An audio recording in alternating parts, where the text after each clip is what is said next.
It's a special interview, this for me, because it's not often that we get to meet people who have shaped us in terms of intellectual development, in terms of knowledge, in terms of providing ideas and insights that have been of enormous benefit. So today is one such day because many, many years ago, I picked up a book called A Test of Time. Test of Time is written by David Rohl, my guest today, and it's subtitled The Bible from Myth to History. And the story it told was fantastically fascinating. And it falls into a pattern, a subject that we are covering a lot. I'm covering a lot in a series of interviews in UK Column, which is things that everybody believes, everyone knows to be true. The establishment is completely convinced is true, but just isn't right. And these issues, these problems, they permeate all aspects of human endeavour. They permeate science. They permeate, in this case, archaeology. And until the errors can be flushed out, until they can be faced, and this is where the human condition is not doing us any favours, because people who have built careers based on an error won't face the hard realities that there's been something has gone sadly wrong. Until these can be faced, the problems can't be sorted out. And until the problems are sorted out, progress can't be made.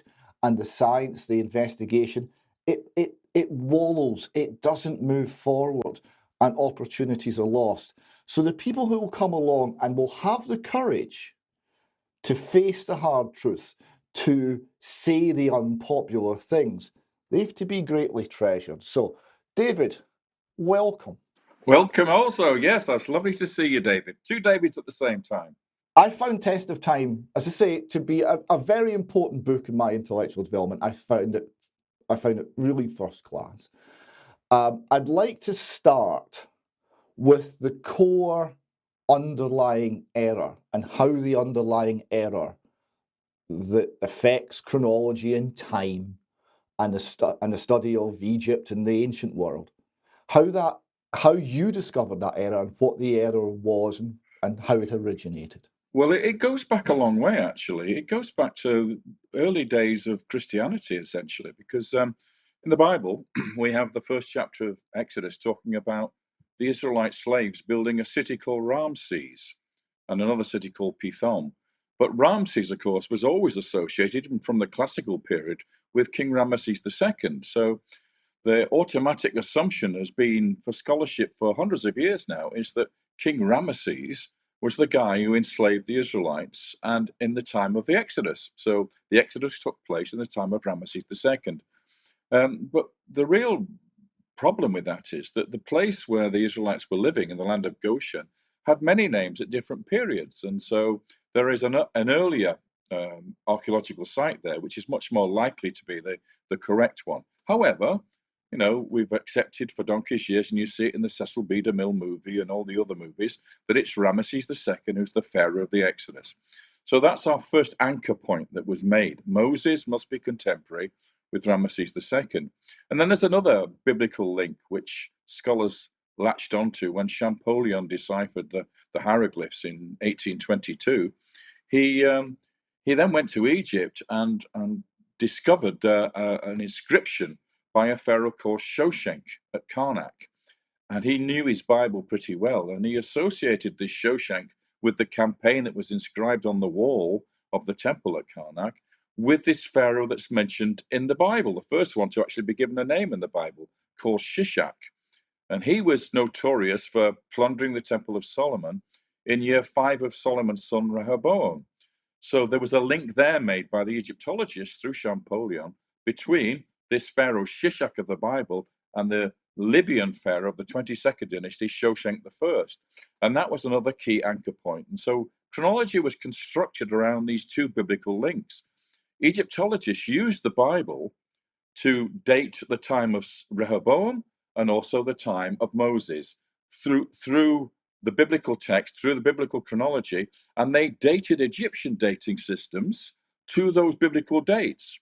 And then they found out later on, when they started archaeologically digging in the Holy Land and in Egypt, there was no connection, no visible connection there. You couldn't make any relationship between Moses and Ramesses II. So what they did then is the whole thing is a foundational myth. It was something that was into create nation of Israel. So they used the Bible to date Egyptian history, and then they used Egyptian history to dismiss the Bible. Well, yeah, so this is an example of horrendous circular reasoning, that there is no logic in this position. Having, as you say, first established Egyptian chronology from the Bible, and then undermined the Bible from Egyptian chronology. What is the basis of the Egyptian chronology at that point? The basis must be extremely uncertain, unsound. But it was established, it was accepted, and I'm assuming at this point not challenged. Is that correct? Yeah, I mean, there's two schools of thought, really. You sort of have the evangelical community in America saying, well, the biblical date for the Exodus was 1446 BC. And of course, Ramesses II is normally dated 1279 BC, the beginning of his reign. And so they don't match, clearly. So there's a little conjuring trick that went on where they divided the 480 years from, I think it's year 3 or 4 of King Solomon, back to the Exodus into periods of 40 years, which they call a generation. Of course, much too long for a generation. And that was divisible by 12. So they then said, well, a generation is only actually about 22, 23 years. So what we'll do is we'll multiply the 12 generations of the 480 by 25 instead of 40, and we get a much lower date for the Exodus around the time of Ramesses II. So they're constantly manipulating the data, the biblical data, to try and resolve this conundrum that Ramesses II is not dated when the biblical text says the Exodus was dated.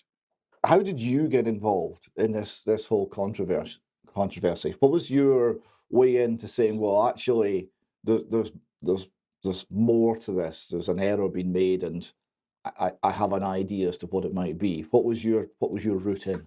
Well, I was interested in Egyptology when I was a kid, 7 years old. I went to Egypt for the first time at the age of 9. So I was immersed in Egyptology from a very early age. But then in the 1960s, a book came out by Professor Kenneth Kitchen, a little blue book. It was very, very thick, very much detail in it about something called the Third Intermediate Period in Egypt, which is basically after the New Kingdom, after the great pharaohs of like Ramesses II, that fall of the 20th dynasty. Then we get this period of 5 dynasties, which are very, very confusing, not taught really at universities. When I did my university degree in Egyptology, they sort of skipped over it because it's so complicated. It's dynasties where there's parallel lines of kings, different lines in different dynasties, all overlapping each other, and it's very difficult to reconstruct. Well, this blue book of Kenneth Kitchen's sort of provided all the data in one single place, where scholars like me and other young bucks could look at it and analyze it. And we looked at it and we found that his analysis, his reconstruction based on the evidence that he'd produced in that book, didn't work. There were so many issues in there. And even today, a lot of people question that work, but it remains the staple diet of Egyptology. The people still use Kenneth Kitchen's dating system based on these 5 dynasties of the Third Intermediate Period, which, if you think about working backwards in time from the birth of Christ, is the period you get to before you get to the great period of Egyptian history, Ramesses II, etc. So, if you find that period is too long, has been overextended, and you can reduce it by decades, perhaps centuries, making it shorter, then of course Ramesses II's dates come down in time, and that changes the whole relationship between the biblical story and the Egyptian story.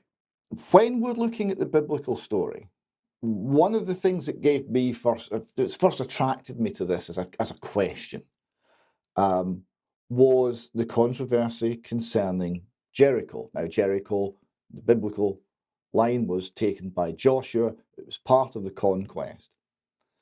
1950s excavation claimed no, it was abandoned for hundreds of years before this, and there was no city there at this point.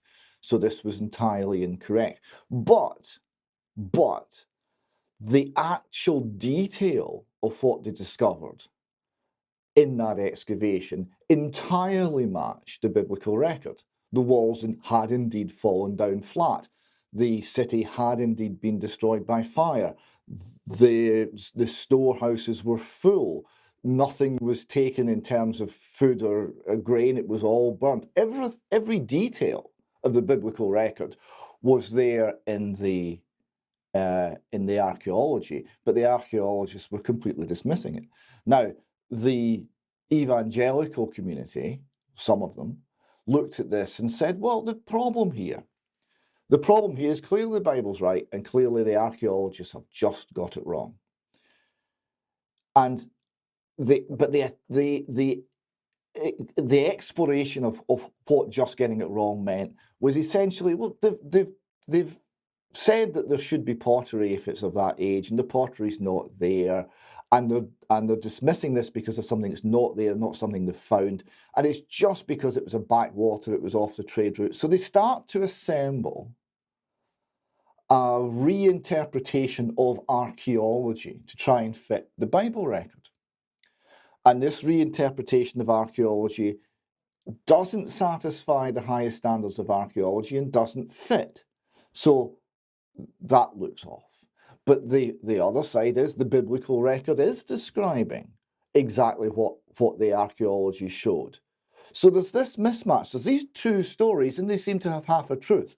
And what you've done by harmonizing the timeline, harmonizing the chronology, is you've entirely resolved this contradiction. And this is what made the book for me so fascinating, because what I suppose you found was that the pattern of events that you have recorded in the biblical record does fit up with a pattern of events recorded in the archaeology, but not at the time that's been advertised, not in the time that came from these links between Ramesses and as the Pharaoh of the Exodus and Shishak as Shawshank.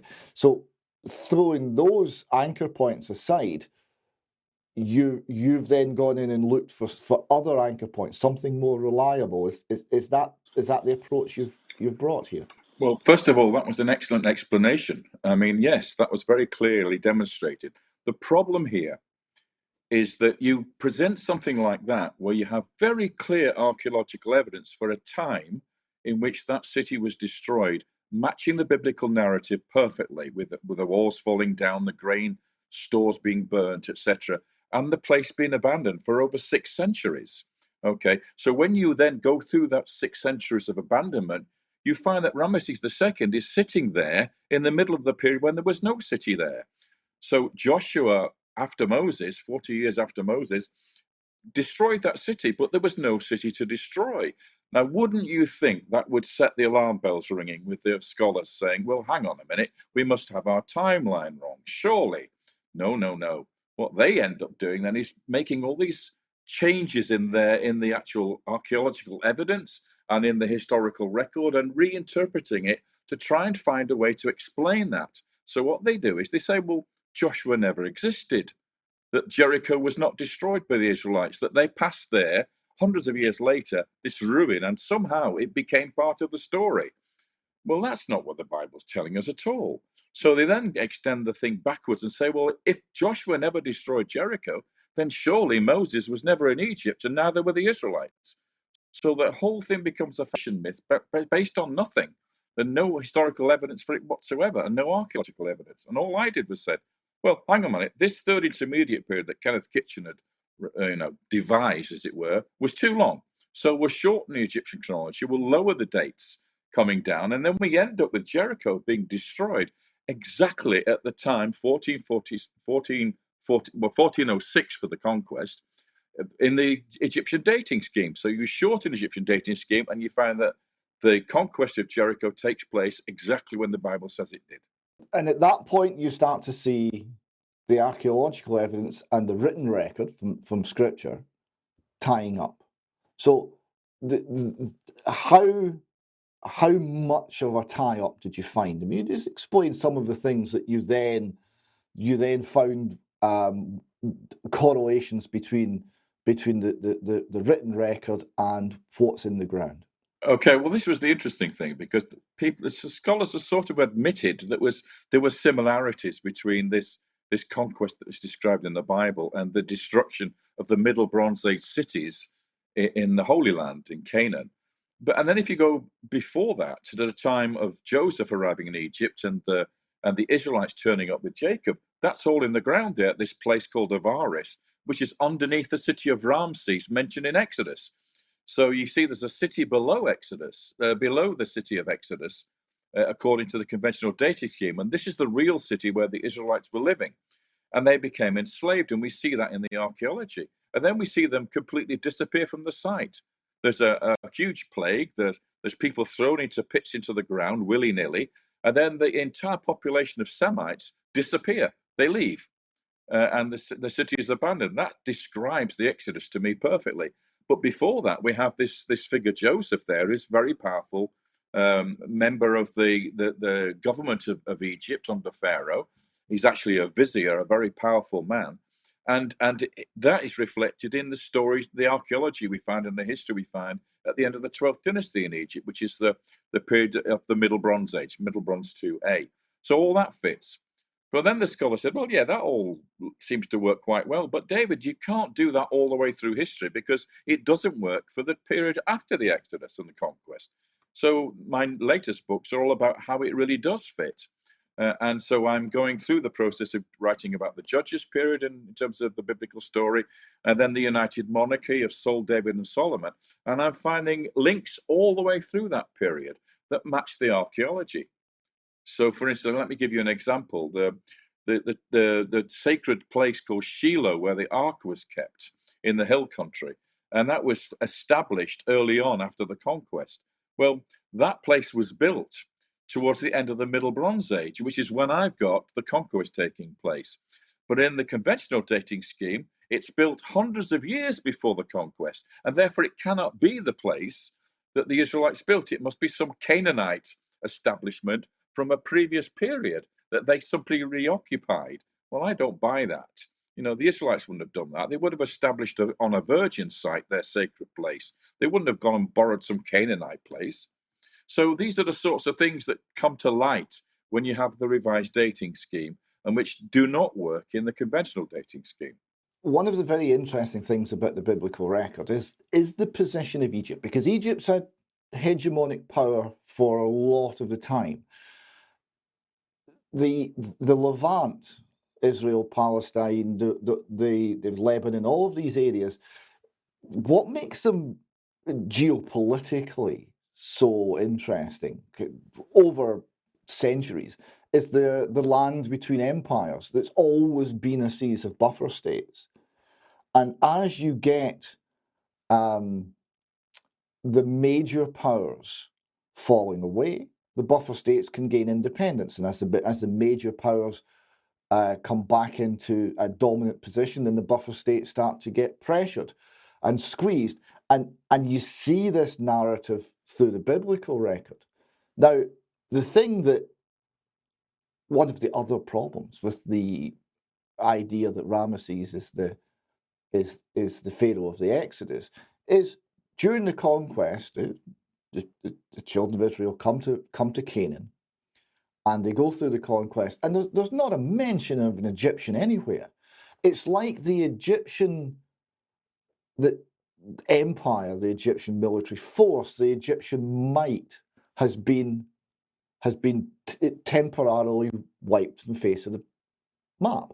Now, of course, the biblical explanation is the Red Sea crossing, and you had a situation where Egypt was devastated.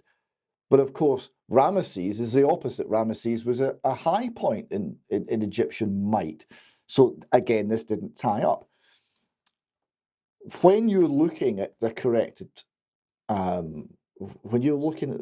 timeline, did that get resolved? Did you find a point where Egyptian might and power and military, the ability to project military control, fell away presumably rapidly, and at the point of the Exodus? And does that give a corrected, a new idea as to who the Pharaoh of the Exodus actually was? Well, there you go. You see, you really put the finger on the point, because the Exodus could only have taken place in a time when Egypt was down on its knees, not when it's powerful and with a mighty army and controlling the whole region. That doesn't make any sense at all. So these graves we found, these pits in the ground, this devastating plague that took place at the end of the Middle Bronze 2A, which is when this city of Avaris is abandoned, and these Semites, these, if we can call them Israelites now, I don't know, but these Semites suddenly disappear from the site and the place is abandoned. We don't know for how long, maybe 5 years, 10 years. But then what happens is Egypt's invaded by a group of people called the Hyksos, who come in as a marauding horde from Canaan, and they take over the delta. And now that Egypt is powerless, the kings retreat down south to Luxor, down to Thebes, and they're unable to control the Levant, the area that they controlled previously in the Middle Kingdom. So this is a really weak point in Egyptian control of the region. And that gives Joshua the opportunity to go and destroy the cities in Canaan, because there's no Egyptians there to stop them, to prevent them. So it matches it perfectly in that respect. And we find that in the end of the Middle Bronze Age, we find that all the major cities, including Jericho and Ai, and various other ones, Lachish and others, and Hatzor, they're all destroyed or abandoned at this period in time. It's across the board, across the whole region, which again fits the whole Joshua conquest narrative. So it fits there perfectly. And then we have a period where Egypt has no interest in what's going on for 150 years or so. And then they suddenly, with the beginning of the New Kingdom, when the Hyksos are expelled out of Egypt, they start to take an interest again. But they're not interested in the hill country where the Israelite tribes are. They're interested in the coastal plain and going up north to the Mesopotamian area to fight against the Mitanni and the people up in the Mesopotamian region. So they're not interested in what's going on in the hill country. As far as they're concerned, that's just a bunch of tribes. And of course, that's the period of the judges in biblical history. So the only real time that we start to see the interconnection again between Egypt and Israel is when we get to the United Monarchy period, when we get to King David and also to King Solomon, because Solomon married an Egyptian princess. As you know, that's what the narrative tells us. And of course, we have another weak point there, because we have the Amarna period where Akhenaten, this solar worshipping pharaoh, abandons all the northern empire that's been built up in the 18th dynasty along the coastal plain, doesn't help the city dwellers there and the city rulers. And that's the time when we get the Hebrew revolt, where the Israelites overthrow the Philistine lords in the lowlands, in their cities. And that is the birth of the United Monarchy period, when Saul becomes king and is followed by David and then Solomon. That's all happened because Akhenaten is not supporting the city rulers in the local region of southern Palestine, who we call the Philistines. Does that take you to a new candidate for Pharaoh of the Exodus? Oh, yes. Okay, yes. So it's not Ramesses II. It's no big pharaoh. It can't be with the evangelical school, one of the pharaohs of the middle of the 18th dynasty, because they're very powerful too, which is the conventional date of 1446 for the Exodus. But if you have a revised chronology, you can go much further back in time by removing the centuries that were added in by scholars in the Third Intermediate period. So we're now at the end of the 13th dynasty. And at the end of the 13th dynasty, there's a pharaoh nobody's ever heard of called Dudimose. And according to Manetho, the great historian of ancient Egyptian history, in his time, God smote the Egyptians, and God is in the singular. So he describes something happening terrible to Egypt in the reign of this Dudimose, who he calls Tutimeus because he's writing in Greek for the Ptolemaic pharaohs. So he calls him Tutimeus, but we're pretty sure that means Dudimose, the king towards the end of the 13th dynasty. And he says, God smote the Egyptians. And then afterwards, sometime later, these marauding hordes of Hyksos come in and take over Egypt. So Egypt is then down on its knees for a century and a half. Now, so this Dudimose seems to be the character at the time that the Exodus took place. He would be the new chronologist's version of the Pharaoh of the Exodus, not Ramesses. Some of the artifacts that you present in the test of time are very striking, and the one on the cover is the one on the cover is a statue, a reconstruction of a statue, but a statue which has been found of a statue that's been found in the city that's built underneath the city of Ramesses, the city where the Semites, the Israelites, were living and where they left rapidly. Could you tell us a little bit about that particular statue, what was found and what you concluded from it? Yeah, this is perhaps one of the most sensational aspects of revising the dating scheme. Because if we take the Dudimo's character as the Pharaoh of the Exodus, and at the end of the 13th dynasty, and we look back 215 years, which is when Jacob arrives in Egypt with his tribe of 70-odd people. And according to many sources, the period of that sojourn, as we call it, is 215 years. At that time, we got a pharaoh in Egypt called Amenemhat III, and he is a major pharaoh of the 12th dynasty, in whose time there was a major famine. So it seems to fit the story of Jacob coming into Egypt at the time of a great famine. But of course, before Jacob arrived, we have Joseph being brought in as a slave to Egypt, and he rises through the ranks to become the really important vizier, the second in command of the country, as it were, for Pharaoh. And we would expect, therefore, that this city of Avaris, which lies beneath Ramesses' city, Ramesses, that city would have a beginning. And we can see that in the archaeology. We see probably a dozen, maybe 15 houses being built.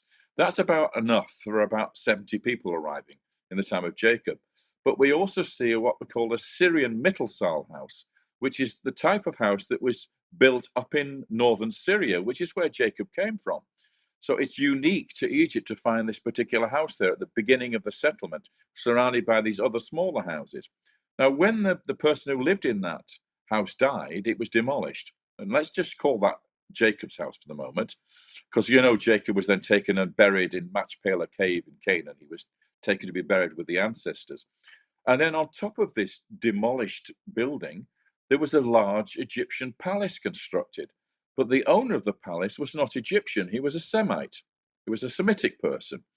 And we know this because of the accoutrements in the graveyard right next to the palace itself. So although it was designed to be Egyptian palace, the resident of it was a foreigner. And one particular tomb was found in the cemetery that was a pyramid tomb. Now that's very, very unusual, because at this period of time, only pharaohs and princesses or queens were given pyramid tombs, not normal people, not even high officials. They were not given pyramids. This guy that was buried in that tomb behind the palace had a pyramid given to him. That's a very high honor. And in the front of the pyramid was a chapel built attached to it. And when the Austrians excavated this pyramid tomb, they found the broken fragments of a statue in this chapel. Now, this was a colossal statue. It was a seated statue, and if you stood next to it, it would be taller than you, even though it was seated. So it's about twice life size. And they pieced together the bits of the statue that remained from this fragmented, smashed up statue, and they discovered that his skin color was pale yellow. He had bright red hair, flame red hair, and he wore a multicolored coat. Now, that tells me that A, he's a foreigner, he's not an Egyptian with red hair and pale skin, but he's also got a multicolored coat, a coat of many colors. And that was astonishing to me. And then when they excavated into the burial chamber of the pyramid, they didn't find a body. They didn't find a coffin. They didn't find any gold. They didn't find any pottery. They didn't find anything that would be normally associated with a high-ranking burial. And that again reflects the story of Joseph, where we're on his deathbed, at the end of the book of Genesis, he asked the brethren surrounding him, please, when you leave Egypt, when you depart for the Holy Land, the promised land, promised to Abraham, take my body with you. So they removed the body from the burial. Now, the thing is, some people say, oh, but it's just, robbery. It's a tomb robbery. But they don't take the bones. A tomb robber doesn't take the bones. That's no intrinsic value in bones. So that doesn't make any sense at all. Why was the statue smashed? Well, after the Israelites had left, along with Joseph's body, the Egyptians come to the site and they say, this is the guy. This guy Joseph is the guy with this multicolored coated statue. He's the guy that brought these people to Egypt. And look what they did to us. So they then smash it to pieces. It's the Egyptians who do the damage. The Israelites couldn't have taken this big, heavy statue with them. They left it behind. So the only thing that the Egyptians could do was wreak revenge on the statue, the image of the man who brought these dreadful people to Egypt and caused these terrible plagues with their God. So again, it fits the story remarkably well. Looking for other things that fit the story, the nature of the Egyptian, we've talked about the Egyptians being very much on the back foot for 150 years, but the nature of the Egyptian pharaohs that followed this point, followed Dunamos, what they believed, the other signs of, if you like, a major cultural shock to the entire system, because the rulers, and their belief system, their gods were the rulers. So the whole thing was very tightly bound together, and it suffered this catastrophic defeat. Did you see in the pharaohs that followed Dudimos, did you see signs of cultural collapse or uncertainty? Was this also visible? That's a more difficult question to answer, really, because you have this 150 years or so when the Hyksos are dominating the country, and they've come from the north. They're also merchant rulers because they deal with the Mediterranean area as well. So their trading network was very powerful. And the poor old native Egyptian pharaohs were stuck down in the south at Thebes, and they couldn't really do much. So we have this long period of time. But of course, they continue to worship their gods as they did before. So when we get to the expulsion of the Hyksos, when 18th dynasty starts up and we get the beginning of the new kingdom, then you get a very militaristic type of pharaoh. So they're coming to conquer. Now, they've realized that they cannot go through what they've just gone through, which is to have the Hyksos ruling their country and despoiling it, probably plundering the pyramids and taking all the gold out of them, etc., etc. So they say, right, we're going to have a militaristic time now. So the pharaohs start to campaign in the region, as I say, avoiding the hill country because there's nothing in there of interest to them, but along the coastal plain and up to the north. And you get famous pharaohs like Thutmose III, the great Napoleon of ancient Egypt, having something like 20-odd campaigns up there in his rule, in his time. So, and that, of course, builds up the wealth of Egypt again because they now re-establish hegemony over the north. However, this is the judges' period in Israelite history, and they're not doing anything. They're having the odd oppression by Philistines and others from Moab, etc. But they're just a series of tribes with prophets at this point. They're not a unified kingdom, as a sense. So they're not of consequence for the Egyptians. Their job is to go and retake the cities like Megiddo and Hatzor and places like that up in the north, which at this time are not in the control of these Israelite tribes living in the hill country. So it becomes very militaristic, and their main gods are god like Amun and the warrior gods. So you've got this dependency on the power of Pharaoh, and that then collapses when we get to the Amarna period, because then we have this monotheist coming along called Akhenaten, who is not now the first monotheist, because Moses was a monotheist way before him in this revised dating scheme. And he then goes for one God, and he dismisses Amun worship and the other deities, and he says they're no longer to be worshipped. And there's a sort of mini civil war in Egypt going on between the cult of Amun and the Artenists in his own little city that he's founded called Akhetaten in Middle Egypt. And there's correspondence coming from the north, from all the city-state rulers saying, please help us out because we're being attacked by these people called the Habiru, which is basically the equivalent word for the word Hebrew or Ibrim in the Bible. And these city lords are saying, come and send us archers, send us soldiers, send us Egyptian people to defend us from the attacks from the hills of these people living in the hills called the Habiru. Well, that is the time of the Hebrew revolt, when Saul and Jonathan overthrow the Philistine cities, and David later on then captures these Philistine cities. So it's the very spot where we get another weak Pharaoh, in whose time he ignores all the problems of the north, and he doesn't go out to help them. He doesn't send the Egyptian army, and that is why we have a window of opportunity for the Israelites suddenly to become a kingdom, no longer a tribal network, but now a kingdom with a monarchy, because they managed to overthrow the oppression of the Philistines living down on the plains in their cities, because Akhenaten never came to help them. So we end up with this power base now established in the hill country and in further afield, now that David has expanded the kingdom. And you have the 90th dynasty coming on board in Egypt, and they're thinking, oh, hang on a minute, we've got a new situation now in the north. We've now got a very powerful ruler in the form of David and his successor Solomon. We'd better do business with them, because we can't go out and fight these guys because they're too powerful now. They've dominated the region. So what do? They have a marriage alliance. They agree that the daughter of Ramesses II should marry King Solomon, and she is the princess who becomes the principal queen of Solomon in his early years, before the Queen of Sheba turns up. So we have an explanation for all that. We even have evidence that Ramesses II destroyed the city of Gezer, wiped it out, killed all the people there. A very rare thing that the Egyptians would do that. They don't do that very often. But this time he did actually do that. We have the bodies of the people, the slain in the city, and the city was burnt. And lo and behold, the Pharaoh whose daughter married Solomon gave Gezer to Solomon as a dowry.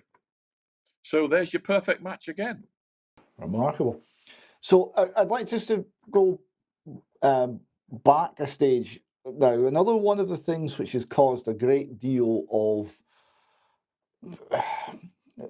inaccurate or certainly questionable narrative has been the whole wandering 40 years in the desert, right? Because the Exodus happened, everyone left, we've got archaeological evidence for that, but they disappear off into the wilderness of sin.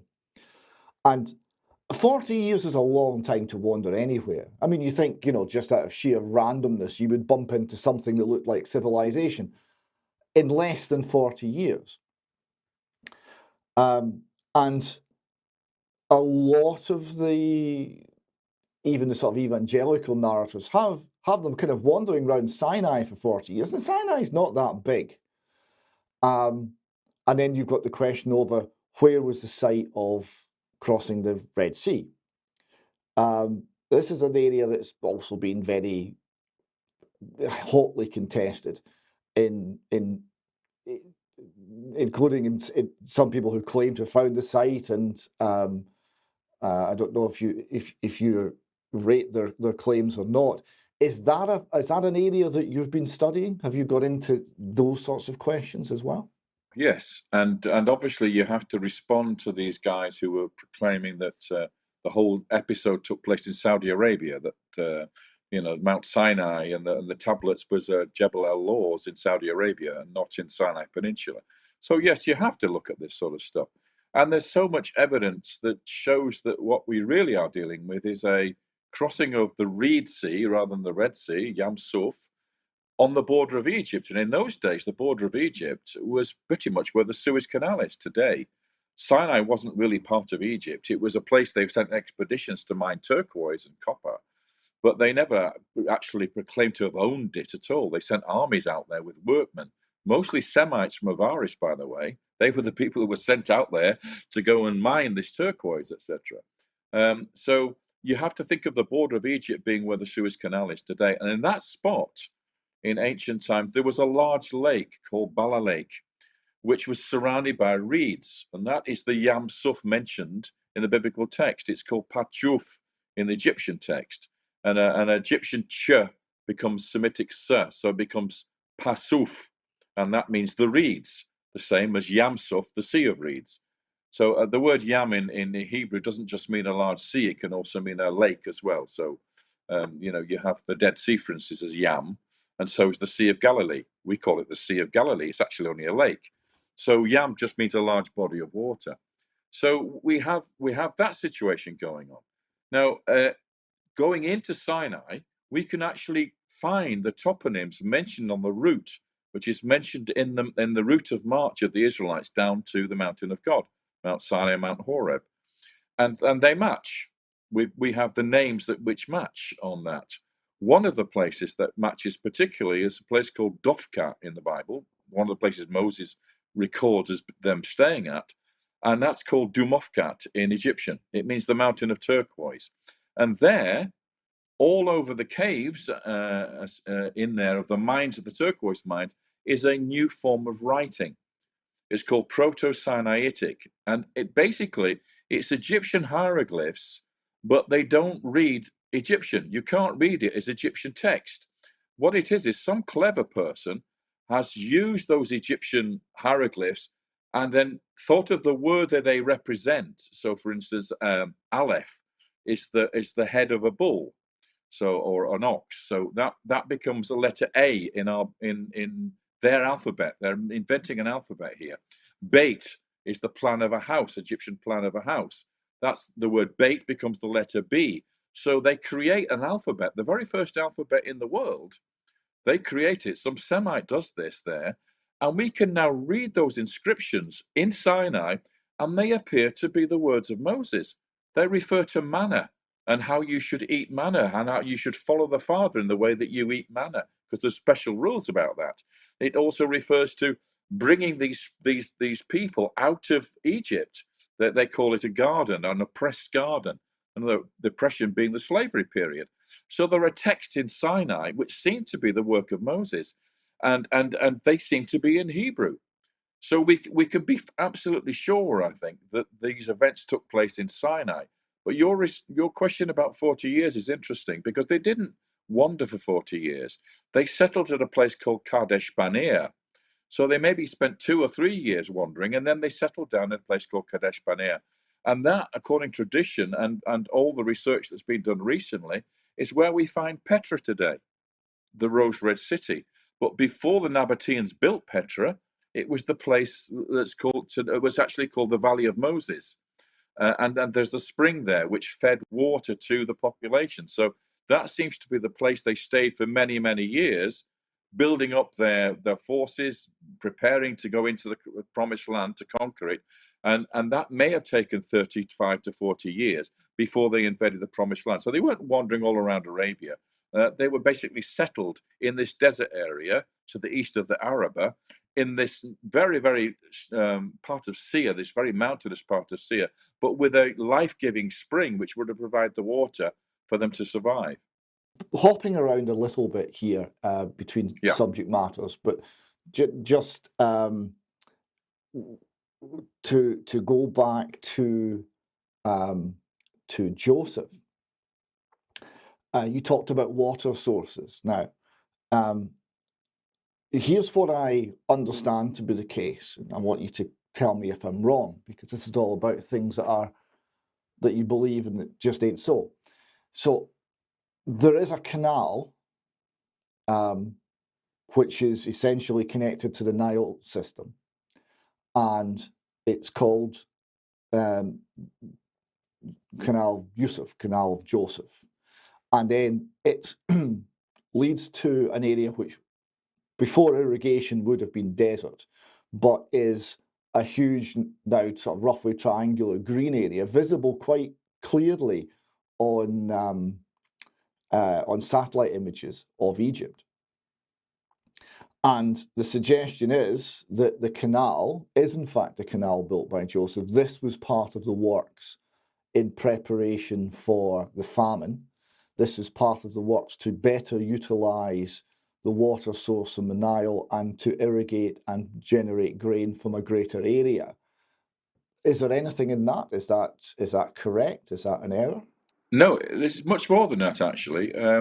As I said earlier on, the Pharaoh of Joseph's time is called Amenemhat III, and he actually built his pyramid right next to this canal. So he was obviously very keen on this canal. And it does feed what they call the Fayum Basin from the main Nile Valley. But it wasn't necessarily simply to provide a larger area for growth of of crops, it's because the cause of the famine was something that we don't really realize. The reason why they had a famine in Egypt is because they had really high Niles for a period of 7 to 10 years. Now, this what it means by that is that normally the rains fall in Ethiopia in the spring, and it washes down the Blue Nile and it pits up silt. And normally that's beneficial because it comes down to the White Nile and it flows north into Egypt. And this annual flood deposits nice, rich silt on the ground and washes out the salts. And it's beneficial to the land of Egypt. Well, in this particular period, the rains were so heavy in Ethiopia that huge amounts, 4 times the amount of water that normally comes into the Nile Valley, came into the Nile Valley at this period, year after year after year. The result of which was that the people couldn't plant the crops because the water stayed in the Nile Valley much, much longer than normal. It didn't dissipate because there was 4 times the amount of it. The result of which was they couldn't grow crops for years and years because the fields were waterlogged. The cattle had been drowned. The villages on their little mounds in the valley would have been washed away. So the solution that Joseph came up with was to build a canal which diverted 50% of that water into the Fayum Basin to create a huge lake, and therefore saving the rest of Egypt from being flooded. Because now we've reduced the levels back to acceptable levels that they could cope with, especially in the Delta.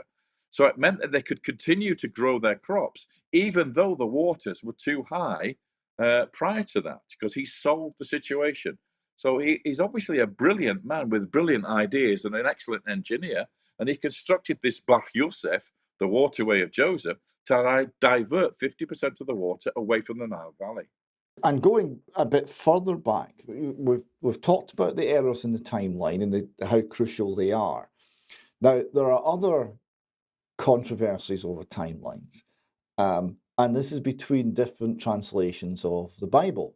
So you've got the Septuagint, the LXX version, which predates Christ, and then you've got the Masoretic text, which was the Jewish text of the Old Testament, but that came after Christ. And there are significant differences in the timelines that they quote to the tune of several hundred years. Does that also affect the obtaining a correct pattern fit between the archaeology and the written record? That's a very interesting question. Yes, let's think about these sources. The oldest source that we're aware of is the Samaritan text, the Samaritan Pentateuch. But of course, a lot of Israelites in the past history dismiss the Samaritan text because they think it's all fakery. But of course, the Samaritans live on Mount Gerizim up near Shechem, and there is something to be said for the fact that their text is actually more original than any other one.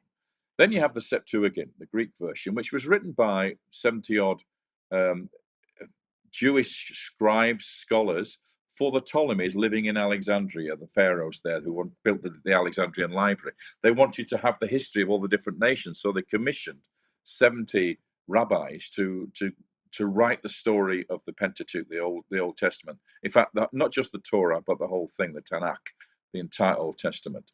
So that's the second source. Then you have the Masoretic text, which is actually much, much later in time, because the earliest copies of that are, into the AD period. And the Masorets didn't start to put the vocalization, the pointing onto the script until that time. So that is the third source, really, and it's the latest of the three sources. And there are discrepancies, as you pointed out, especially in the book of Genesis. There's a lot of discrepancies there. And of course, the other major discrepancy is the one we mentioned earlier on, which is this idea that the sojourn in Egypt of the Israelites was 480 years, which is what you'll read in the Masoretic text. But all the other sources say, no. The 480 years starts with Abraham's covenant when he's living in Canaan with God. And so there's 215 years before Jacob arrives in Egypt, and there's 215 years when Moses takes the Israelites out of Egypt. That's the 430 years, 430, not 480.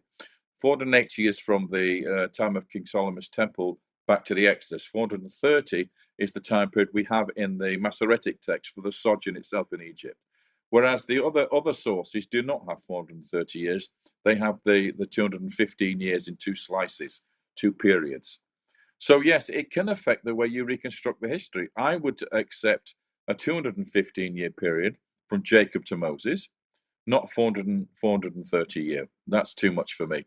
And the generations that you have recorded in that period of the sojourn cannot possibly cover a whole 430-year period. It's much too much.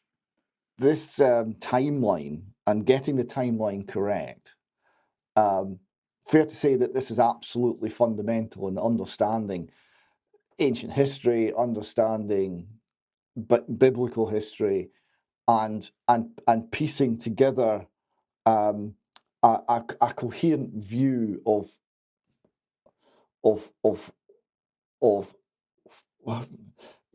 essentially what predates the sort of modern history of people like Josephus and some of the Roman authors and what have you. So you get beyond that, you're into areas where the sources are fewer, the distances are greater, the reliance on the archaeology is greater.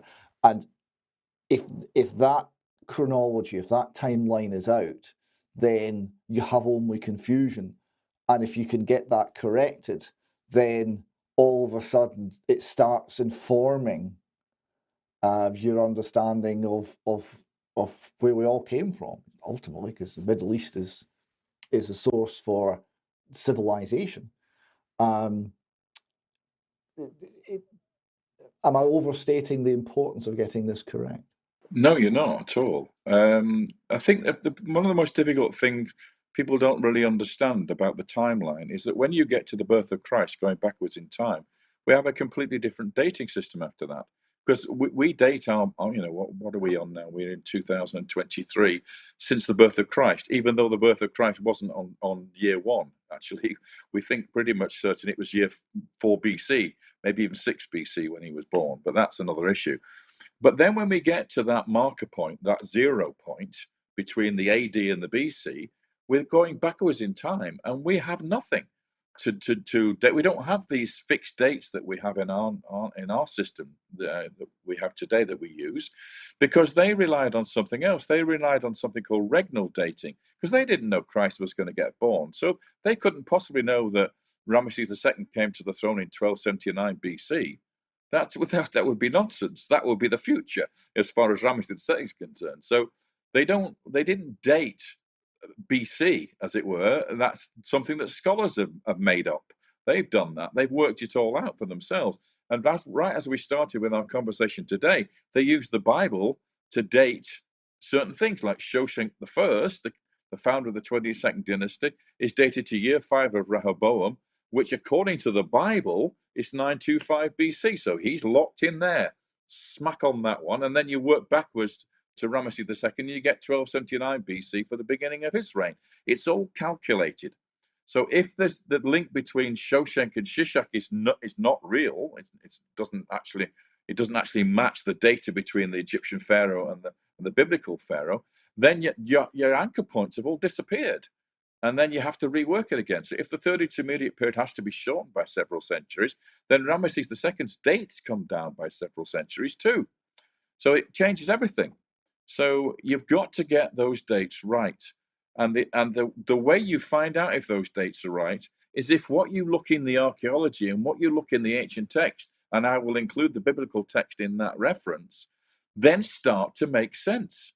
But if they don't make sense, you've got to say, well, why don't they make sense? Maybe we've got it wrong. Maybe the destruction of Jericho that took place in the Middle Bronze Age really is the one that Joshua destroyed, not the invisible Jericho that didn't exist when Joshua came in soon after the time of Ramesses II.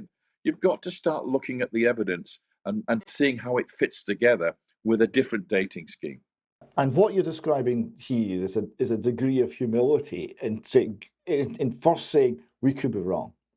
Now, this is not necessarily humanity's strong suit, and you've gone about stirring up controversy over this and coming up with different answers and different explanations, and challenging the establishment, challenging the dogma of your profession.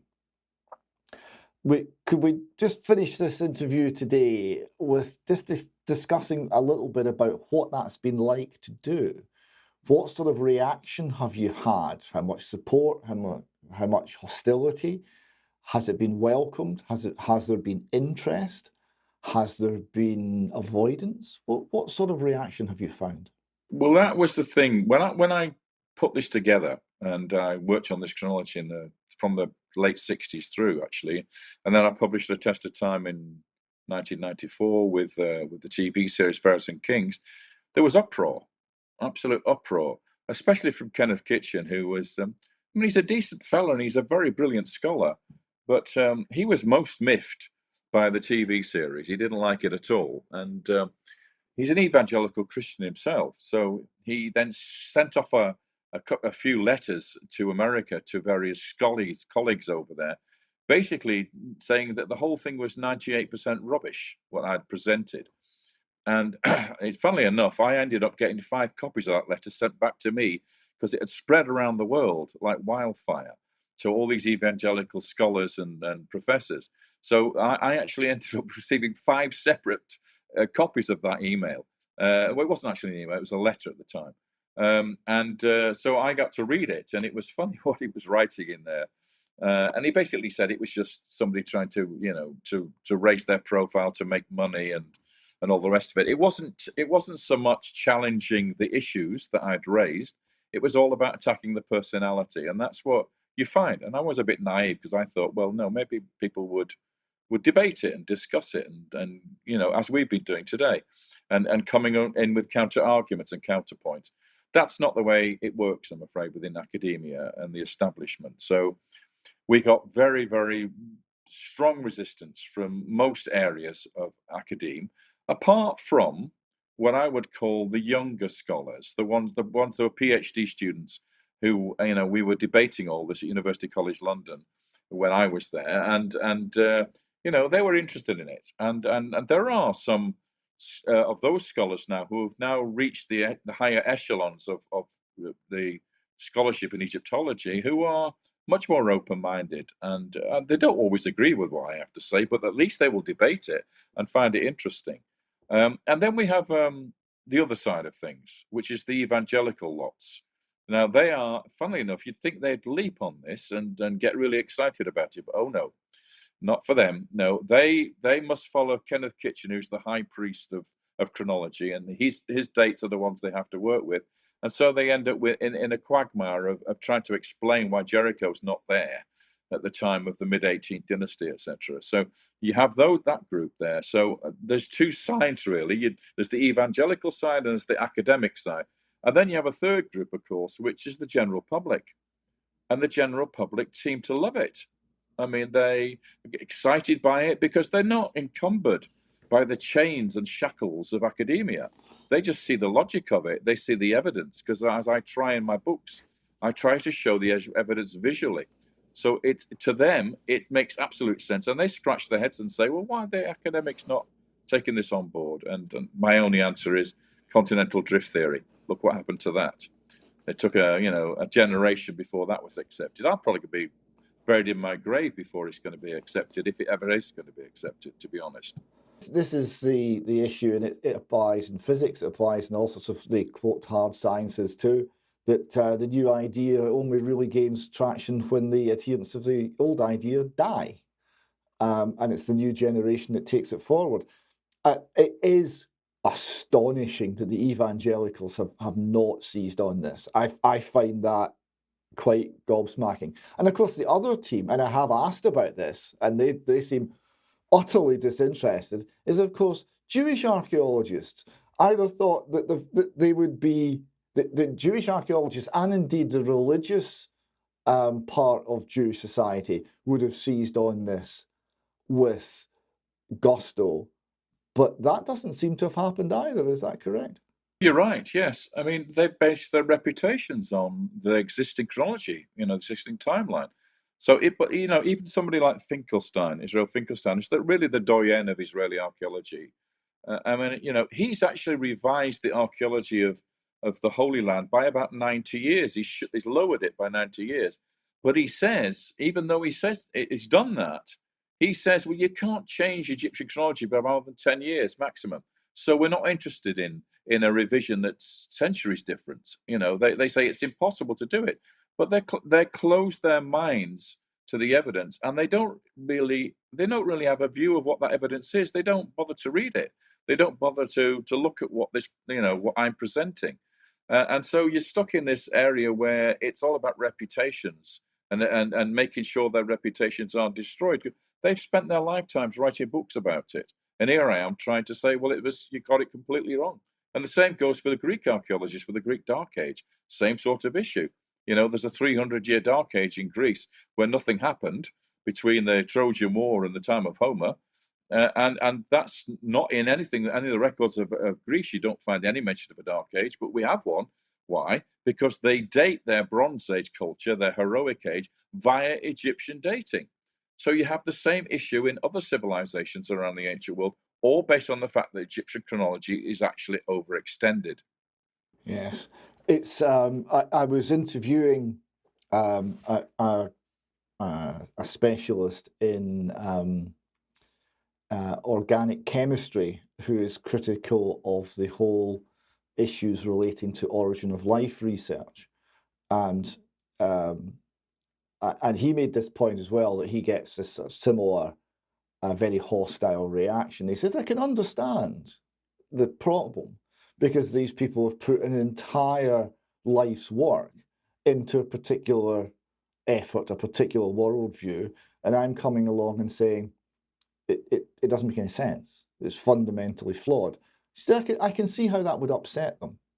But of course, the search for truth should require people to be able to face the truth, right? Should require people to be able to admit mistakes and correct them and move forward. And of course, the fact that it doesn't, the fact that we as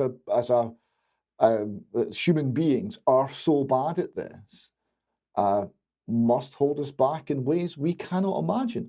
How many sciences are mired in error and are not moving forward? How many opportunities for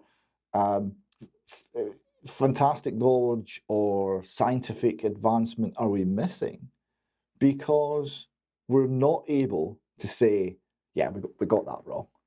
Let's admit it and move on.